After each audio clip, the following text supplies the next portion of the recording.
Welcome to JZ bike and car accessories. ಇವತ್ತು ನಮ್ಮ ಅಂಗಡಿಗೆ ಒಂದು ಇಟಿಕಾ ವೆಹಿಕಲ್ ಬಂದಿದೆ. ಇದಕ್ಕೆ ನಾವು ಸಿಸ್ಟಮ್ ಅಪ್ಗ್ರೇಡ್ ಮಾಡ್ತಾ ಇದ್ದೀವಿ. ನೋಡಿ, ಸಿಸ್ಟಮ್ ಬಂದು ಈ ಥರ ಕಂಪ್ನಿ ಸಿಸ್ಟಮ್ ಕೊಟ್ಟಿದ್ದಾರೆ. ಕಂಪ್ನಿದು ತೆಗ್ದು ಈ ಸಿಸ್ಟಮ್ ತೆಗ್ದು ನಾವು ಆಂಡ್ರಾಯ್ಡ್ ಸಿಸ್ಟಮ್ ಆಗ್ತಾ ಇದ್ದೀವಿ. ಈ ಥರ ಇನ್ಸ್ಟಾಲ್ ಮಾಡ್ತಾ ಇರೋದು.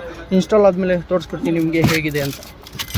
ಅವ್ರು ಕೂಡ ನೋಡ್ಬೋದು ನೀವು, zigzag stitching customer beige colour interior ಇದೆ ಅಂತ ಇದೇ ಸೆಲೆಕ್ಷನ್ ಮಾಡಿದ್ದಾರೆ. ಅದಕ್ಕೋಸ್ಕರ ಜಿಗ್ಜ್ಯಾಗ್ ಸ್ಟಿಚಿಂಗ್ ಮಾಡ್ತಾ ಇದ್ದೀವಿ ನಾವು. ಇಂಟೀರಿಯರ್ ನೋಡಬೇಕಾದ್ರೆ ನೀವು ನೋಡಿ, ಇದಕ್ಕೆ ಫುಲ್ಲಿ ಲ್ಯಾಮಿನೇಷನ್ ಮಾಡಿದ್ದೀವಿ. ಕಸ್ಟಮರ್ ಕಲರ್ ಸೆಲೆಕ್ಷನಿಂದ ಲೆಗ್ ರೂಮ್ ಎಲ್ಲಿ ತನಕ ಬರುತ್ತೆ, ನಿಮ್ಮ ಫ್ರಂಟಿಂದ ಹಿಡಿದು ಬ್ಯಾಕ್ವರೆಗೂ ಲೆಗ್ ರೂಮ್ವರೆಗೂ ನಿಮಗೆ ಫ್ಲೋರಿಂಗ್ ಮ್ಯಾಟ್ ಇನ್ಸ್ಟಾಲ್ ಮಾಡಿರೋದು. ಫುಲ್ಲಿ ಲ್ಯಾಮಿನೇಟೆಡ್ ಇರುತ್ತೆ ವಿತ್ ವಾಟರ್ ಪ್ರೂಫು. ಆರಾಮಾಗಿ ನೀವು ಕ್ಲೀನ್ ಮಾಡ್ಬೋದು.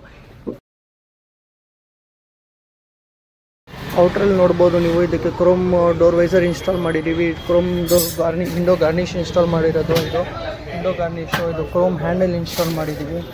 ಕ್ರೋಮ್ ಹ್ಯಾಂಡಲ್ ಇನ್ಸ್ಟಾಲ್ ಮಾಡಿರೋದು ಬ್ಯಾಕ್ ಸೈಡ್. ಇದು ಸಿಸ್ಟಮ್ ನೋಡಬೇಕಾದ್ರೆ ಕಂಪ್ನಿಯಿಂದ ಈ ಥರ ಸಿಸ್ಟಮ್ ಬರೋದು. ಇದು ತೆಗ್ದು ನಾವು ಈ ಥರ ಆಂಡ್ರಾಯ್ಡ್ ಸಿಸ್ಟಮ್ ಇನ್ಸ್ಟಾಲ್ ಮಾಡಿದ್ದೀವಿ. ಇದು ಫ್ರಂಟ್ ಆ್ಯಂಡ್ ಬ್ಯಾಕ್ ಕ್ಯಾಮ್ರಾ ಜೊತೆ ಮಾಡಿದ್ದೀವಿ. ಇದು ನೋಡ್ಬೋದು ನೀವು, ಬ್ಯಾಕ್ ಕ್ಯಾಮ್ರಾ, ಇದು ಬ್ಯಾಕ್ ಕ್ಯಾಮ್ರಾ ರೆಸಲ್ಯೂಷನು. ಆಮೇಲೆ ಬ್ಯಾಕ್ ಕ್ಯಾಮ್ರಾಯಿಂದ ಫ್ರಂಟ್ ಕ್ಯಾಮ್ರಾಗೆ ಬಂದರೆ ಇದು DVR ಇರುತ್ತೆ, front recording camera.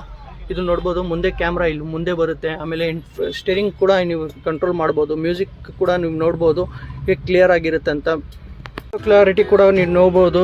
IPS display ಇರೋದ್ರಿಂದ ನಿಮಗೆ ಯಾವ ಕಡೆಯಿಂದ ನೋಡಿದ್ರೂ ಸೇಮ್ ಕಲರ್ ಇರುತ್ತೆ, ಏನು ಕಲರ್ ಡಿಫ್ರೆನ್ಸ್ ಏನು ಬರೋದಿಲ್ಲ. ವ್ಯಾಲ್ಯೂಮ್ ಕೂಡ ನೀವು ಸ್ಟೇರಿಂಗ್ ಕಂಟ್ರೋಲ್ ಇದು ಮಾಡ್ಬೋದು. ನೋಡಿ, ಈ ಥರ ನಾವು ಮಾಡ್ತಾಯಿದ್ರೆ ಕಂಟ್ರೋಲಿಂಗ್ ಸ್ಟೇರಿಂಗಿಂದ ಆಗ್ತಾ ಇರೋದು. ಇದೇ ಥರ ನಿಮಗೂ ಏನಾದರೂ ಬೇಕಾದರೆ ಸ್ಕ್ರೀನ್ ಮೇಲೆ ಕೊಟ್ಟಿರೋ ನಂಬರ್ನ ಕಾಂಟ್ಯಾಕ್ಟ್ ಮಾಡಿ. Thank you.